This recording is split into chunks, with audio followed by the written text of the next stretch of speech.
Hello everyone, আসসালামু আলাইকুম। আশা করি সবাই ভালো আছেন। আলহামদুলিল্লাহ, আপনাদের দোয়ায় আমিও ভালো আছি।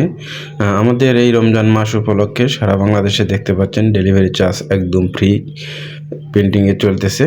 আপনাদের জন্য জ্বালানি সাশ্রয়, পরিবেশ বান্ধব, ব্যাটারি চালিত লাকড়ির ম্যাজিক চুলা এবং কমার্শিয়াল চুলার ভিডিও নিয়ে চলে আসলাম। এখানে যে চুলাটি দেখতে পাচ্ছেন এটা হচ্ছে আমাদের 18 ইঞ্চি এবং লাকড়ি দেওয়ার জন্য আলাদা সুন্দর একটি মুখের জায়গা আছে এবং আপনি চাইলে লাকড়িটা দিয়ে আটকেও রাখতে পারবেন। আমাদের এই চুলাগুলো হোটেল, রেস্টুরেন্ট, মাদ্রাসায়, চানাচুর ফ্যাক্টরি, মিষ্টির কারখানা যে কোনো জায়গায় চাইলে আপনারা নিশ্চিন্তায় আমাদের এই চুলাগুলো ব্যবহার করতে পারেন। যেসব ভাইরা মাসে হাজার হাজার টাকার গ্যাস অপচয় করতেছেন, এসব ভাইদের উদ্দেশ্য করে আমাদের এই চুলাগুলো তৈরি করা। আমাদের এই চুলাগুলো নিয়ে হোটেল, রেস্টুরেন্ট, মাদ্রাসার ভাইরা চাইলে আপনারা অনেক টাকা প্রতি মাসে সাশ্রয় করতে পারেন। আমাদের পাশাপাশি দেখতে পাচ্ছেন যে সিঙ্গেল চুলাটা, এটা হচ্ছে গ্রামে, শহরে বা বাসা বাড়ির জন্য সিঙ্গেল মডেল এবং ডাবল মডেল হয়। আর আরেকটি মডেল আপডেট রাউন্ড শেপ। আমাদের এই চুলাগুলো গ্রামে কিংবা শহরে, ফ্ল্যাট বাসায় যে কোনো জায়গায় নিশ্চিন্তে অর্ডার করতে পারেন। অর্ডারের জন্য স্ক্রিনে দেওয়া নম্বরে সরাসরি কল করবেন। ধন্যবাদ।